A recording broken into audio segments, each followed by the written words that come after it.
नमस्कार, देवभूमि IAS academy के YouTube channel में आपका स्वागत है। आज का मेरा विशेष टॉपिक होगा उत्तराखंड एलटी एग्जाम 18 अगस्त 2024। उसी को बेस मानकर एक मॉडल पेपर आपके सामने रख देता हूं। अब ज़्यादा समय नहीं बचा है आपके पास, इसीलिए कुछ मॉडल पेपर्स आपके लिए सामने आएंगे, तो उससे संबंधित आप कुछ प्रश्नों को कवर करिएगा। और जो आप अब तक पढ़ रहे हैं उसी को पढ़ते रहिए, कोई दिक्कत नहीं है। अनुभव बस आपके काम आने वाला है। तो मॉडल पेपर में शुरुआत कर देता हूँ बिना सोचे समझे, ज़्यादा समय नहीं लूँगा आपका। चलिए शुरुआत करता हूँ। किस टाइप का पेपर सेट है? रीजनिंग से शुरुआत हुई है इसकी। पहला ही क्वेश्चन है, किसी कूट में ILU का अर्थ है आई लव यू, यहाँ से शुरुआत हो रही है इसकी। चलो अच्छा है। और LKU का अर्थ है आई हेट यू। तो हेट का कूट क्या होगा? ठीक है, तो रीजनिंग है, कुछ भी हो सकता है, बस जोड़ तोड़ करके आपने इसे बनाना है। तो मेरे पास इसका कोई फॉर्मूला, कोई इस टाइप का तो कुछ नहीं है, लेकिन मैं आपके सामने इसको प्रेजेंट करता हूं। IL यानी यू, इसका मतलब कहा जा रहा है कि आई लव यू, इस टाइप का कुछ है, यह है। दूसरा है आई हेट यू, मतलब LKU, LKU, ये इसका मतलब है आई हेट यू।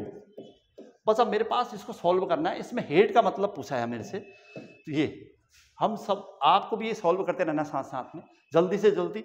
अब देखिए इसमें क्या लॉजिक लग सकता है। इसमें देखना ILU यानी यू कॉमन है दोनों में, यहाँ भी कोई कॉमन तो नहीं है, यू कॉमन है, तो यू को यहाँ से हटा दीजिए। यू का मतलब यू होगा, इसका मतलब यहाँ अगर यू पूछता तो। दूसरा कॉमन ढूंढते हैं। दूसरा कॉमन इसमें आई है, देखो इसमें भी आई कॉमन है, यानी आई का मतलब आई होगा, ऐसा लग रहा है। आई का मतलब आई है इसमें। अब इस वाले पहले वाले में क्या बच रहा है? एल बच रहा है, और पहले वाले में यहाँ लव बच रहा है, इसका मतलब एल का मतलब लव है। ठीक है, अब सेकंड वाले में जाओ, के बच रहा है, के का मतलब हेट, तो के का मतलब है HATE। भाई इतना सा था हेट, तो इसमें जो पूछा है इसने हेट कूट का कूट क्या होगा, तो के होगा, पहला ही इसका आंसर था। ठीक है, तो ये इसका लॉजिक मुझे जो लग रहा था ये किया मैंने। अब दूसरा पॉइंट की तरफ जाते हैं। पद्मा सुरेश की माँ की बहन है, तो पद्मा सुरेश से कैसे संबंधित है? इनके लिए हम हल्के से डायग्राम्स यूज करते हैं। ये जो फिर से मैं वहीं पर चलता हूँ। पद्मा सुरेश की, यहाँ पर दिया है कि ये पद्मा है, माना पद्मा सुरेश की माँ का नाम तो नहीं दिया, वो ऐसे लिख देता हूँ। पद्मा सुरेश की माँ की बहन है, मतलब जो सुरेश की माँ है ना, ये इसकी बहन है पद्मा, ये इसकी बहन है कह रहा है, मतलब ये दोनों बहनें हैं। फिर सुरेश की माँ और पद्मा बहनें हैं, तो सुरेश और पद्मा में क्या रिलेशन है? तो इसका मतलब ये मौसी होगी, बहन। ठीक है, तो यहां पर ऑप्शन पर देखते हैं, बहन, माता, दादी दादी, चाचा चाची, मौसी, ये सही उत्तर होगा इसका। ठीक है, इजी था, मतलब इतना इजी भी नहीं आता, अभी ध्यान रखना। चलो नेक्स्ट आ रहा है, किसी भाषा में साइट को FVTUG लिखा जाए तो, या जाता है तो REVEAL को उसी भाषा में क्या लिखा जाएगा? तो ये थोड़ा सा रीजनिंग, रियल में जिसको रीजनिंग आएगी वो कर पाएगा। तो जल्दी जल्दी सोचना है। SIGST, इनका आपस में रिलेशन देखना क्या है। SF मतलब कहीं ना कहीं इनका आपस में संबंध है। तो मेरे दिमाग में जो सबसे ज़्यादा जल्दी विचार आ रहा है कि ये इस लॉजिक से होगा करके। तो सबसे पहले जो अल्फ़ाबेट हैं हम उनको सामान्यतः ऐसे लिखते हैं, ABCDEFGHIJKLM,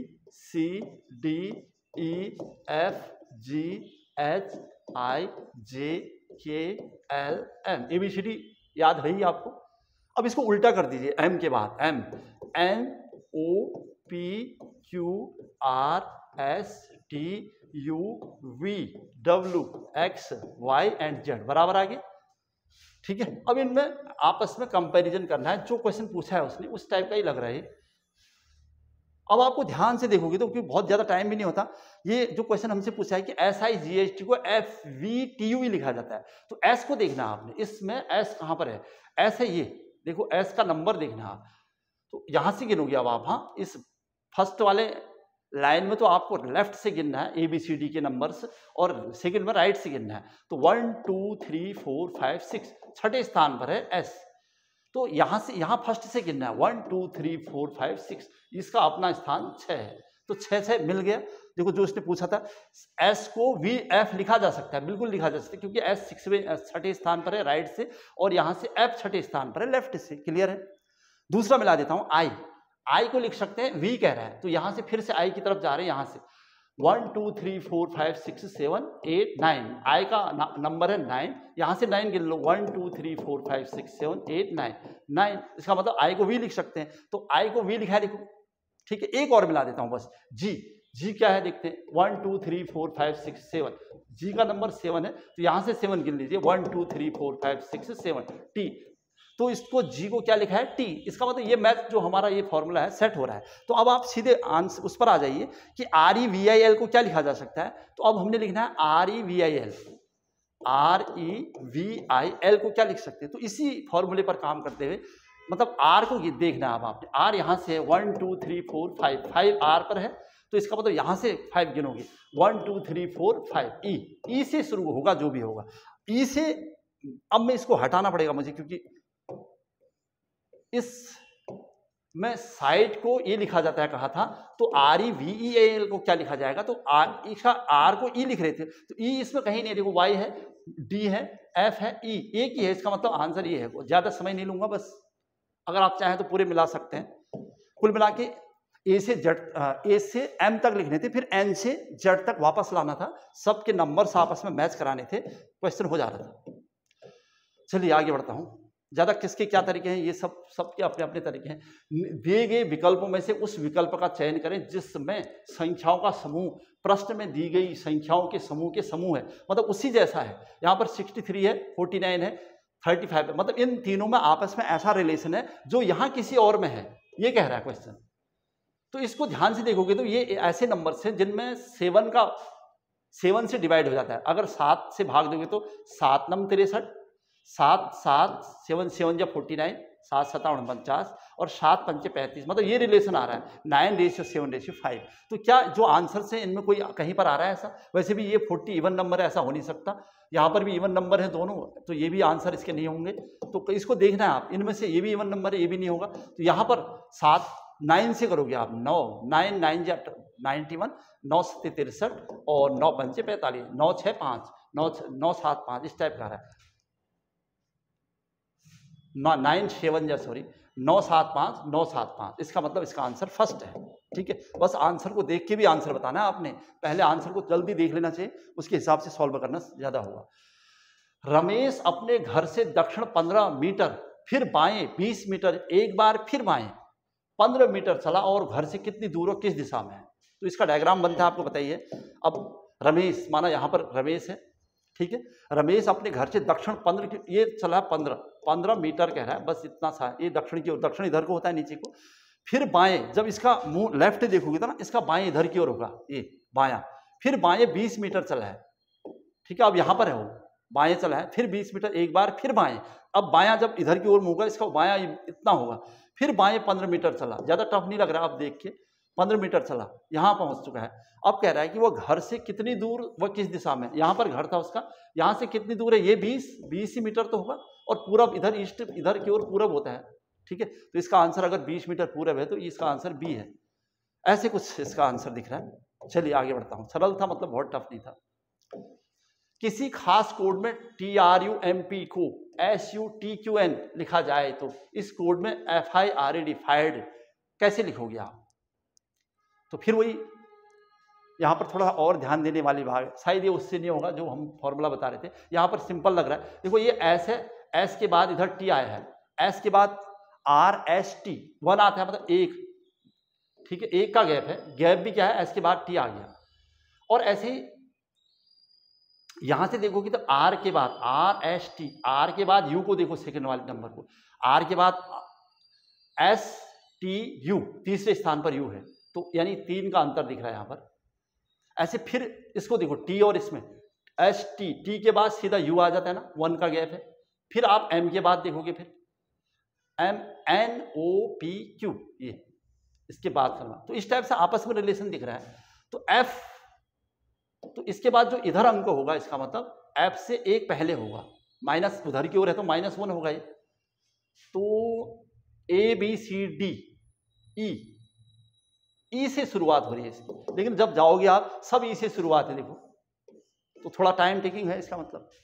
ठीक है, अब आई, जैसे हमने क्या है, आई के बाद IJKL, एल, एल शब्द में फिर से ये इसमें भी है, इसमें भी है, इसमें भी है, ये भी ठीक है। फिर आर, आर के बाद आर एस टी यू, तो ये इसका मैच बैठ रहा है मेरे हिसाब से। लास्ट में E L Q I D, E L I Q D, D, ठीक है, ये मेरा बैठ रहा है। बस ज्यादा इसमें समय नहीं लेना, आप बस वही -1 + 3 -1 + 4 इस टाइप से करते रहोगे। चलिए नेक्स्ट, सचिन राहुल से 7 वर्ष छोटा है। यदि उसकी आयु का अनुपात 7:9 है तो सचिन की आयु क्या होगी? थोड़ा सा मैथमेटिकल रीजनिंग टाइप का लग रहा है। यदि सचिन राहुल से 7 वर्ष छोटा है तो सचिन की एज माननी पड़ेगी आपको। सचिन राहुल से 7 वर्ष छोटा है, अच्छा राहुल की एज माननी पड़ेगी। तो इसमें उसकी आयु का अनुपात, एक क्वेश्चन इस टाइप का है, जैसे माना राहुल की एज x है, सचिन राहुल से 7 वर्ष छोटा है, तो सचिन की एज क्या हो जाएगी? x - 7, राहुल से 7 वर्ष छोटा। यदि उनकी आयु का अनुपात 7:9 है, मतलब इनको x - 7 रेशियो 7 7:9 ये कह रहा है। तो सचिन की आयु, इसको सॉल्व करना पड़ेगा आपको ऐसे, इधर क्रॉस मल्टीप्लिकेशन कर देते हैं हम लोग, तो 7:9, ठीक है, तो इसको सॉल्व करोगे आप, तो 9x = 7x - 49 इस टाइप का कुछ आ रहा है।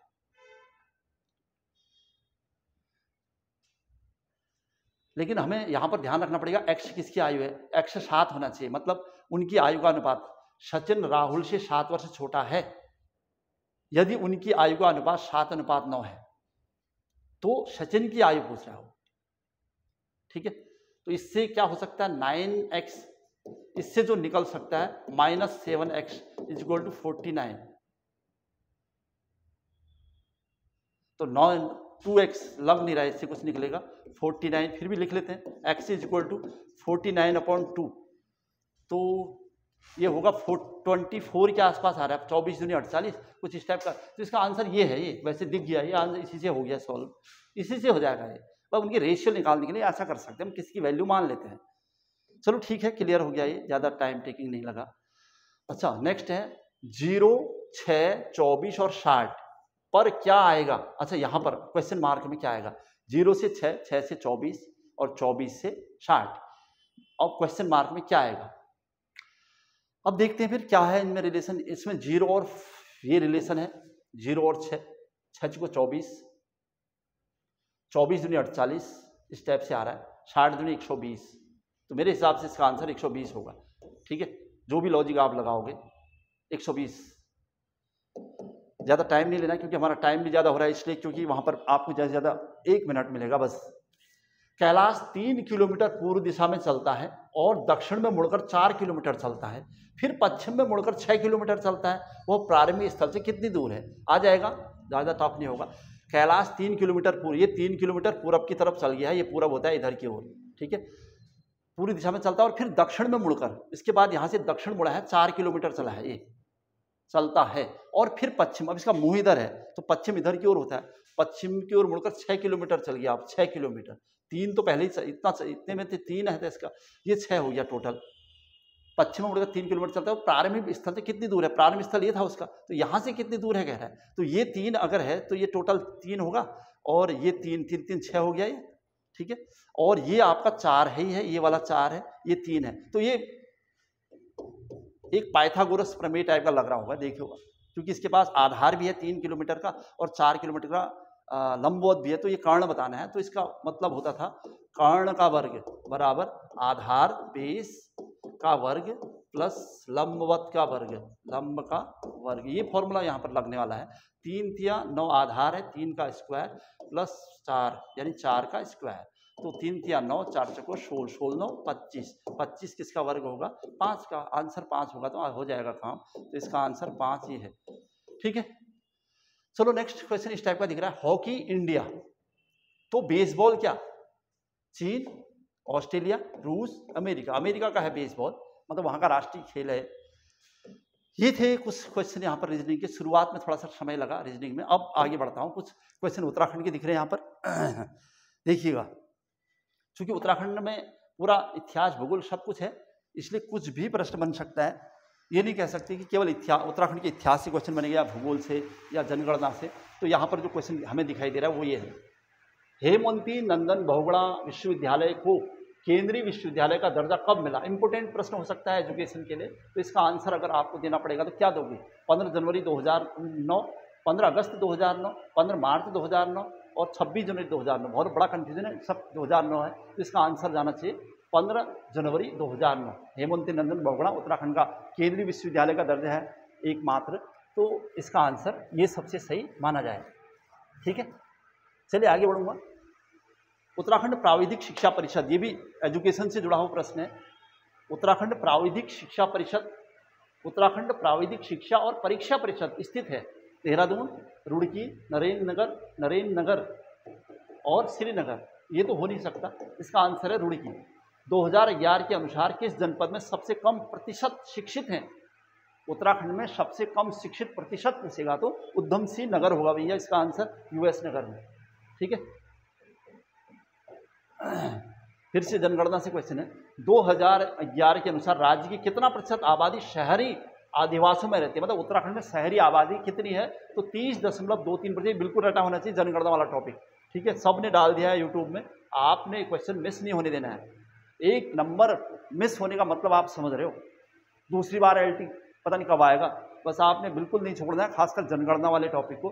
2011 के अनुसार राज्य के शहरी क्षेत्रों में लिंगानुपात कितना है? शहरी क्षेत्रों में पूछा है उसने, और शहरी क्षेत्रों में लिंगानुपात ठीक ठाक नहीं है। मतलब ये होगा, अगर ग्रामीण क्षेत्रों में पूछता उत्तराखंड में लिंगानुपात तो 1000 होता, 1000 पे 1000 ग्रामीण क्षेत्र में जो लिंगानुपात है। लेकिन शहरियों में 884 पर 1000, यानी 1000 पुरुषों में 884 लड़कों में, यहाँ पर 1000 ग्रामीण में ही है। तो हमें शहरी पूछा था तो हमने 884 माना। चलिए आगे बढ़ते हैं। भारतीय संघ में विलय के समय टिहरी का राजा कौन था? यानी जब टिहरी राज्य का भारतीय संघ में विलय हुआ तो वहाँ का अंतिम राजा तो राजा मानवेंद्र शाह, ये होगा इसका आंसर। ठीक है, कब हुआ था? 1 अगस्त। टिहरी राज्य का विलय कब हुआ? 1 अगस्त 1949 को हुआ ये।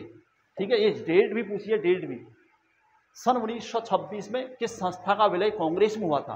कुमाऊं परिषद, पर्वतीय परिषद, उत्तराखंड और गढ़वाल परिषद। तो कुमाऊं परिषद जो कि 1916 में बनी थी और 10 साल चलने के बाद अंततः 1926 में इसका भारतीय राष्ट्रीय कांग्रेस में विलय हो गया। उत्तराखंड उत्थान परिषद, उत्तराखंड उत्थान परिषद का गठन कब और किसने किया था? ऑप्शन के हिसाब से यहाँ चल रहा है। डीडी पंत, ये तो यूकेडी वाले हैं, ये तो हो नहीं सकती। गोविंद बल्लभ पंत नहीं हो सकता। नित्यानंद स्वामी पहले मुख्यमंत्री हैं, तो सोवन सिंह जीना जी ने किया था 30 से 31 में। इसकी डेट भी ध्यान रखिएगा, 30-31 में 1988 को। ठीक है, उत्तराखंड से क्वेश्चन अच्छे आए यहाँ पर। पंचायती राज संशोधन अधिनियम 2008 के अंतर्गत पंचायतों में महिलाओं को के आरक्षण की सीमा, यानी उत्तराखंड में पंचायत में महिलाओं के आरक्षण की सीमा कितनी है? तो 33%। यह हो सकता है ऑप्शन में, ये तो नहीं है, इतना तो आपको भी पता है। अब बचे ये 33% और 50%। उत्तराखंड में महिला आरक्षण, अब आपको टिक मारना है क्या है। वैसे पंचायतों में बहुत सारे ऐसे राज्य हैं जहाँ पर महिलाओं को 50% आरक्षण कर दिया गया है, तो हमारे उत्तराखंड में कितना प्रतिशत होगा ये आपको देखना है। ठीक है, तो क्या होगा आंसर? 50%। ठीक है, चलो। उत्तराखंड में राष्ट्रपति शासन कब लागू हुआ? डेट पूछ रहा है राष्ट्रपति शासन की, कब लागू हुआ? अच्छा, 29 मार्च 2016, 24 मार्च 2016, 20 मार्च 2016, इनमें से कोई नहीं। यह डेट 2016 में तो हुआ है और हरीश रावत जी के कार्यकाल में भी हुआ है, ये भी याद है। और लेकिन डेट पूछेगा तो मेरे हिसाब से 27 मार्च में मानूंगा इसको, 27 मार्च 2016 यहाँ से हुआ था। तो इसमें कोई आंसर दिख नहीं रहा है, तो इसका आंसर ये होगा। ठीक है, चलिए आगे बढ़ते हैं। राष्ट्रीय पाठ्यचर्या रूपरेखा 2023 के अंतर्गत कितने लक्ष्यों को शामिल किया गया है? एनसीएफ 2023 का प्रश्न है ये। एनसीएफ 2023 कितने लक्ष्य रखे हैं इस बार? तो इसका आंसर होगा 5 लक्ष्य रखे गए, एनसीएफ 2005। चलिए आगे बढ़ रहे हैं आप इसी सीक्वेंस में। राष्ट्रीय शिक्षा नीति 1968 किस आयोग की सिफारिश पर आधारित थी? मुदालियर राष्ट्रीय शिक्षा नीति। कोठारी, इसका आंसर ये सबसे सही होगा। यशपाल बात की बात है, राधा कृष्ण से कोई मतलब नहीं था, ये आपके सिलेबस में भी नहीं है अभी फिलहाल, तो इसका आंसर ठीक है कोठारी आयोग। नेक्स्ट प्रश्न आ रहा है, 1967 में सरकार ने शिक्षा पर राष्ट्रीय नीति के ड्राफ्ट को तैयार करने के लिए किस संसदीय समिति का गठन किया था? 1967 में कह रहा हूं, ध्यान रखिएगा। तो भावात्मक एकता समिति ऐसा तो कुछ था नहीं, लिंग देह कमेटी ये भी नहीं था, शर्मा और शप्रू ये है 1967 की शप्रू कमेटी। किसके लिए थी? शिक्षा पर राष्ट्रीय नीति के ड्राफ्ट को तैयार करने के लिए। ठीक है, शप्रू कमेटी का संबंध किससे है? भारत में सतत और व्यापक मूल्यांकन किस वर्ष लाया गया? इंपोर्टेंट प्रश्न हो सकता है आपको। भारत में सतत और व्यापक मूल्यांकन किस वर्ष लाया गया पूछा है, तो इसका आंसर क्या माना जाए? 2007, 8, 9 और 10, तो आंसर होगा 2009। नेक्स्ट प्रश्न की तरफ। राज्य सरकार कमजोर वर्गों विशेषतः अनुसूचित जातियों और अनुसूचित जनजातियों की शिक्षा धर्म संबंधी हेतु की विशेष सावधानी से उन्नति करेगी। यह संविधान के किस अनुच्छेद में है? धार्मिक सुरक्षा की बात, अनुच्छेद 38, 42, 46। इसका आंसर सबसे सटीक ये होगा। ठीक है, 42 नहीं हो सकता, 38 तो वेलफेयर स्टेट की बात है, 49 भी नहीं है, तो 46 से हमने इसको सबसे सही माना। चलिए आगे बढ़ते हैं। कॉमन मिनिमम प्रोग्राम के रूप में किस शिक्षा नीति को जाना जाता है? राष्ट्रीय शिक्षा नीति 1968 नहीं, राष्ट्रीय शिक्षा नीति 1986 कोई नहीं, ये इसका आंसर ये है राष्ट्रीय शिक्षा नीति 1992 को कॉमन मिनिमम प्रोग्राम। ठीक है, चलिए नेक्स्ट प्रश्न। प्रेरणा छात्र में रुचि उत्पन्न करने की कला है, यह किसका कथन है? प्रेरणा छात्र में रुचि उत्पन्न करने की कला है, Thomson, Crow and Crow, Frandsen, Thorndike. किसका स्टेटमेंट होगा? ये हमने शायद कल की क्लास में ऐसा पढ़ा हुआ ऐसा लग रहा है, क्योंकि ये तो पेपर है, कहीं से भी क्वेश्चन बना सकता है इसमें। तो प्रेरणा से, मोटिवेशन से है ये, और यूनिट सेकंड का होगा ये क्वेश्चन, इसका मतलब। तो इसका आंसर होना चाहिए थॉमसन का स्टेटमेंट।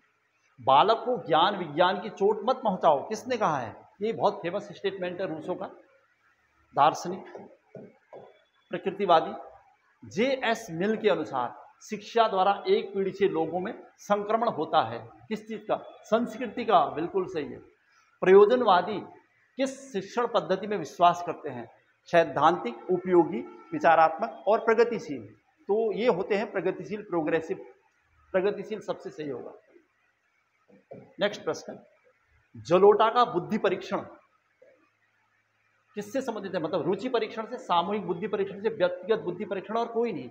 जलोटा बुद्धि परीक्षण किससे संबंधित होगा? सामूहिक बुद्धि परीक्षण, व्यक्तिगत तो नहीं होगा, व्यक्तिगत होना चाहिए। इसका आंसर ये होगा। The nature of intelligence and principle of cognition पुस्तक किसकी है? तो ये हमने अभी पढ़ा है, तो इसका आंसर होगा स्पीयरमैन।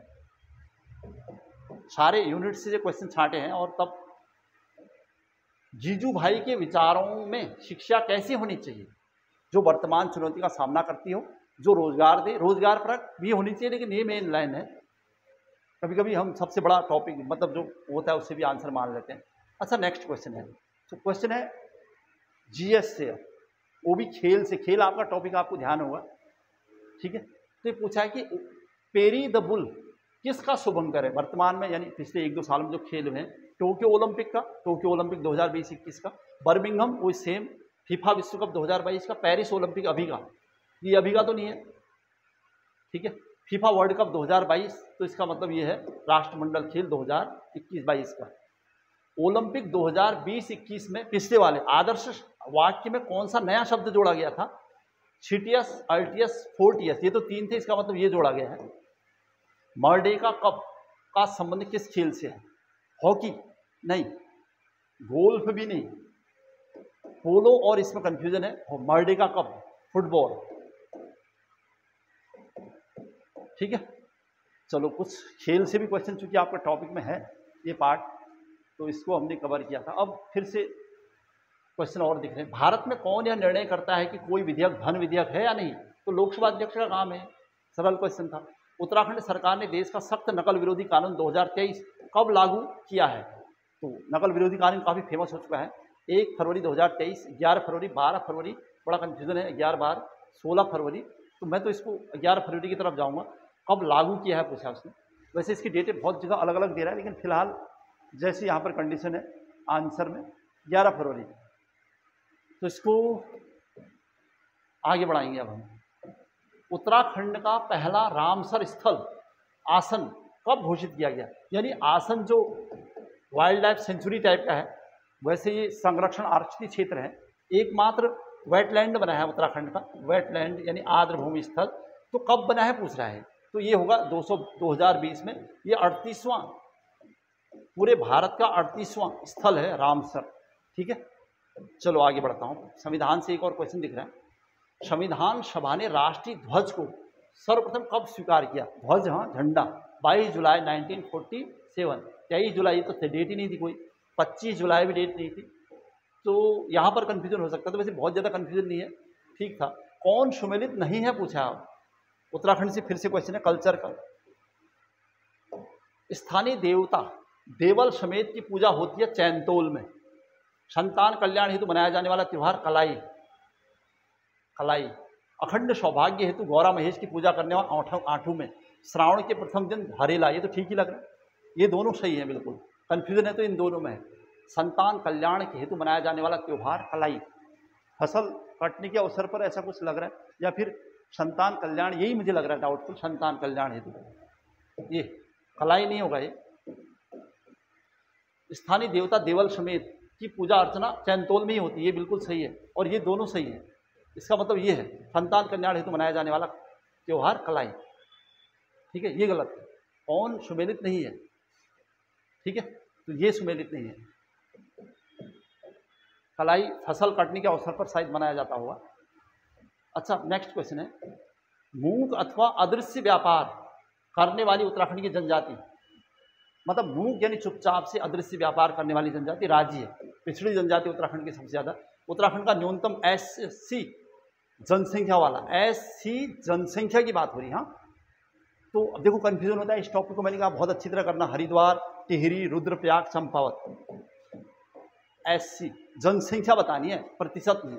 तो मैंने एक फॉर्मूला बताया था SC का आपको कभी, तो उसका था HCBD। ये इसका मतलब है हरिद्वार, चंपावत, बागेश्वर और देहरादून। ये तो था जनसंख्या और ये था प्रतिशत।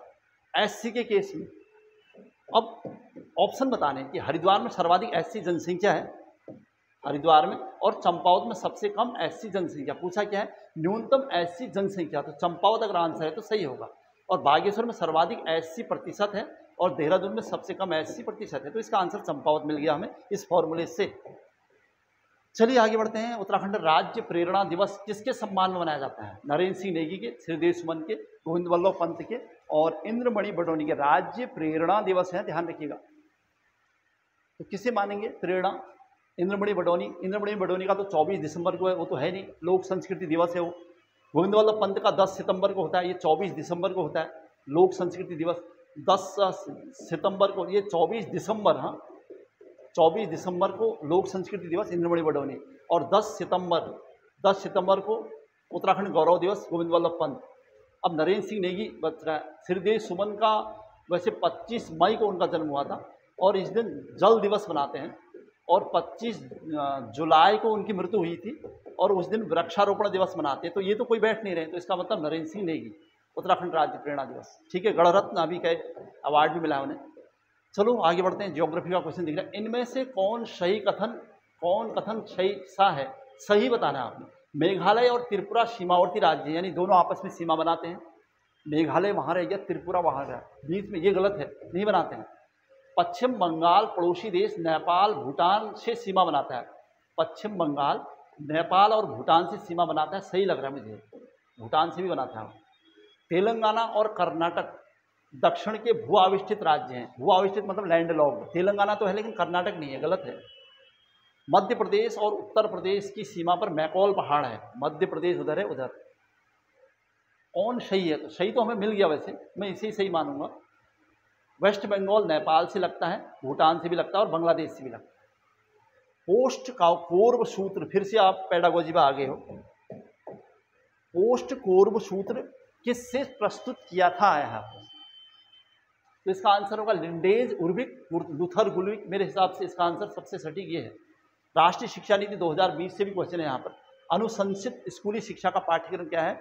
5+3+ क्या क्या है देखो, 5+3+3+4, 4+, ये तो है नहीं है। ये भी गया, अब 2 ही बच रहे हैं, इतना लंबा हो नहीं सकता। इसका मतलब इसका आंसर ये होगा 5, 3, 3 और 4। ठीक है, चलिए ये वैसे भी नॉर्मल प्रश्न है। भारत सरकार द्वारा राष्ट्रीय शिक्षा नीति 2020 को कब स्वीकृति मिली है? तो इसकी डेट बिल्कुल याद रखनी है आपने, 29 जुलाई 2020 को मिली है इसकी स्वीकृति। ठीक है, अच्छा एक क्वेश्चन यहाँ पर दिख रहा है, मैसिव ओपन ऑनलाइन कोर्स मूल किस प्रकार का कार्यक्रम है?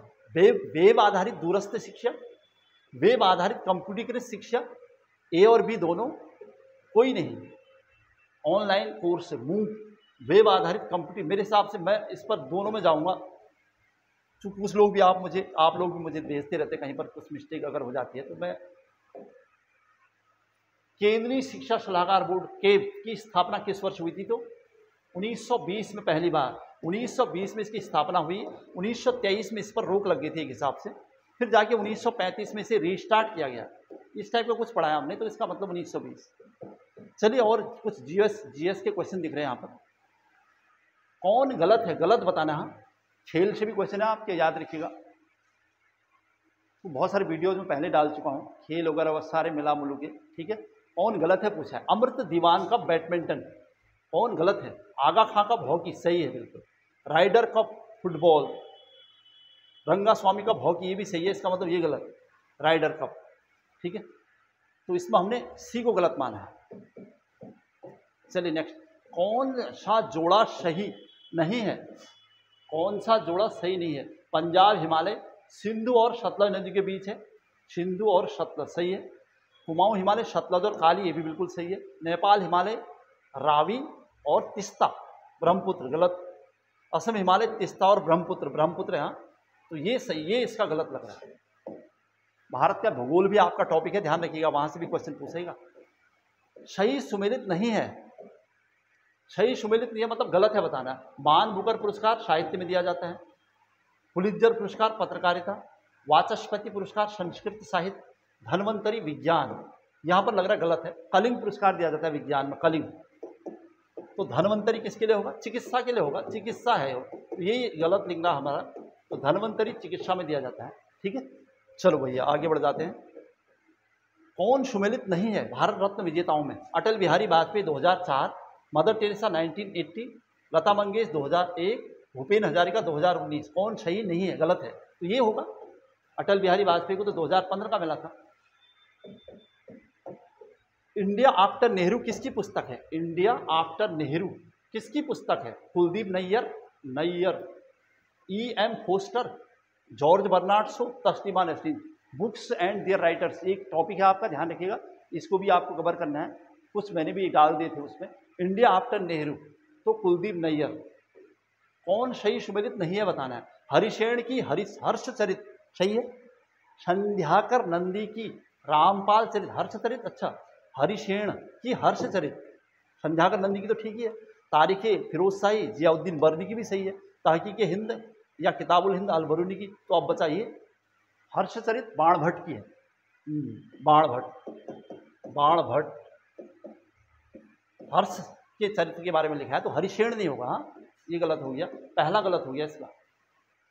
ये थे सारे एस्पेक्ट छूते हुआ पेपर, मतलब इसमें रीजनिंग भी था, इसमें खेल भी था, बुक्स राइटर भी थे, पेडागोजी तो कंप्लीट बहुत सारा था, और करंट में पेडागोजी से संबंधित क्वेश्चन भी थे इसमें। तो मतलब इस टाइप का एक मॉडल पेपर आपके सामने रखा था। इसी टाइप का मॉडल पेपर ज़रूरत पड़ेगी तो और हम लोग 1-2 मॉडल पेपर आपके सामने रखेंगे। बस आप प्रैक्टिस करते रहिए, लगातार जुड़े रहिए। और अभी आपके पास समय काफ़ी है, रीजनिंग को भी रिवाइज करना है। आज की क्लास यहीं पर समाप्त करूँगा। जय हिंद, जय उत्तराखंड।